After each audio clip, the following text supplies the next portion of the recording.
جايه من واقع بنشوفه. تيجي تسأل المشجع اللي من نوعية اللقطة ده، تقول له قول لي كده 3 أسامي لعيبة خط وسط، قول لي الباك الشمال بديل مين، طب الخطة اللي بدأنا بيها الماتش كانت إيه؟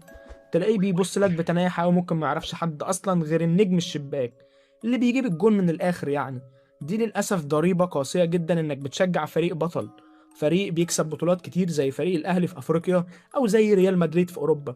أنت بتجذب نوع كتير من الجمهور كل هدفهم بس اللقطة، وإن هي تعيش على أجواء الفرحة وتشجع الكسبان وبس، تركب الموجة وتعيش اللحظة بدون أي نقطة تفكير في التكتيك أو في أسلوب اللعب أو في متعة اللعب أو في ظروف الفرقة أو في النادي ده بيقدم لك إيه غير البطولات. عشان كده في وسط العبث ده كله بنلاقي المشجع الكروي المخضرم المحترم الأصيل، أيوة أنت اللي أنا بتكلم عليه، بيشجع فريق حتى لو الفريق ده بيخسر كل يوم. ليه؟ لأنه بيحب الكيان بتاع الفريق ده، عشان حاجات تانية أعمق وأهم بكتير من مجرد حتة حديدة بنسميها بطولة.